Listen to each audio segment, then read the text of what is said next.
ગુજરાત કિસાન કોંગ્રેસ દ્વારા પ્રાંત અધિકારીને આવેદનપત્ર આપવામાં આવ્યું। મુડવેલ રાજપરા પોશિત્રા થઈ મીઠાપુર ટાટા કેમિકલના પ્લાન્ટમાં લઈ જવામાં આવે છે। આ લાઇન અંદાજે 20 થી 25 કિલોમીટરનું અંતર પસાર કરે છે। આવી કુલ 5 લાઇનો નાખવામાં આવી છે। સૌ પહેલા એક લાઇન હતી, ત્યારબાદ 2022માં બીજી નવી લાઇનો નાખવામાં આવી, જેનો લાગુ પડતા તમામ ગામોએ વિરોધ પણ કરેલો હતો।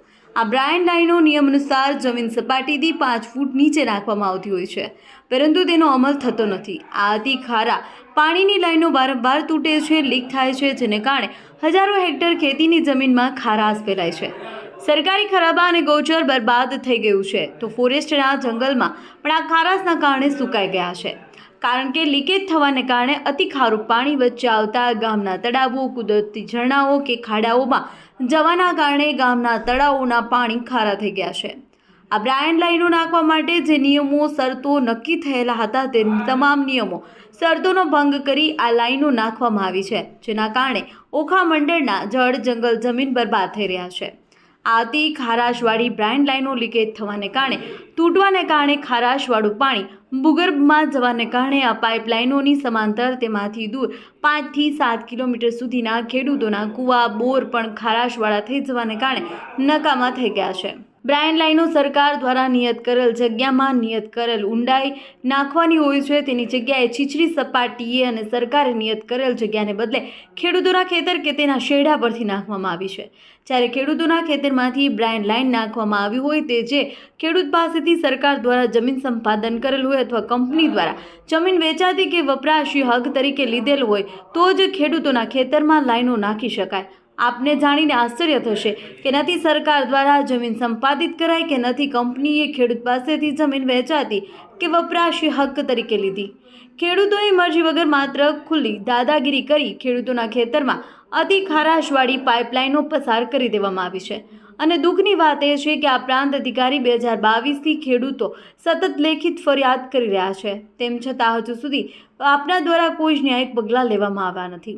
દયારામભાઈએ સરકારી માપણી કરી, તેની સામે કંપનીએ પણ સરકારી માપણી કરી અને સરકારના જમીન માપણી વિભાગના અધિકારીઓએ દયારામભાઈના ખેતરના હદ નિશાન ઊભા કર્યા। તે મુજબ ટાટા કંપનીની લાઇન દયારામભાઈ જોશીના ખેતરોમાં આવી જાય છે, તેમ છતાં હજુ સુધી કોઈ જ કાયદેસરની કાર્યવાહી કરવામાં આવી નથી।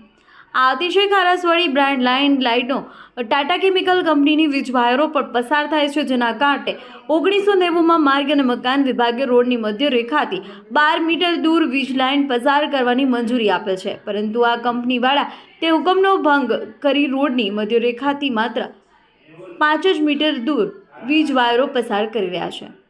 ટાટા કંપની દ્વારા જે સિમેન્ટ ઉત્પાદન કરવામાં આવે છે, તે પ્લાન્ટ દેવપરા ગામથી ખૂબ નજીક છે। સિમેન્ટ પ્લાન્ટ દ્વારા જે રજકણો હવામાં છોડવામાં આવે તે ખૂબ જ ગંભીર છે। તે બાબતે અનેક વખત સામાજિક આગેવાન દેવરામભાઈ વાળા દ્વારા કરવામાં આવી હતી, છતાં પ્રદૂષણ બોર્ડ કે સરકાર દ્વારા કોઈ જ કાર્યવાહી કરવામાં આવેલ નથી, જે દુઃખદ છે।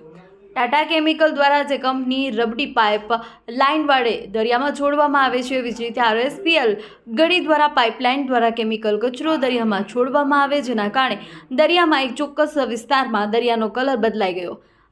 આપ મહોદયશ્રીને અનુરોધ છે કે આપ અનુકૂળતાએ સમય કાઢી ગૂગલ મેપના સેટેલાઇટની મદદથી દરિયાનો કલર જોવા વિનંતી છે। અહેવાલમાં ન્યૂઝ જગદીશ ચાવડા, જૂનાગઢ।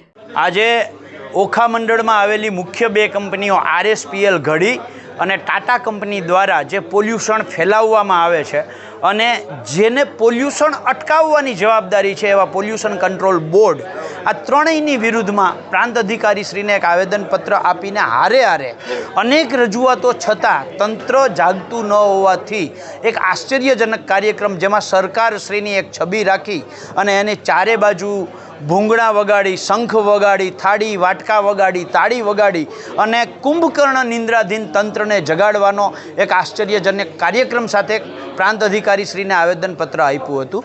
આવેદનપત્રની અંદર અમારી બહુ સ્પષ્ટ માંગ છે કે જે રીતે ઘડી કંપની અને ટાટા કંપની જે કેમિકલ કચરો દરિયામાં નાખી અને દરિયાઈ જીવસૃષ્ટિને ખતમ કરી રહી છે, એને એ દરિયાઈ જીવસૃષ્ટિને બચાવવામાં આવે અને દરિયામાં ઠાલવવામાં આવતો કેમિકલ કચરાને અટકાવવામાં આવે।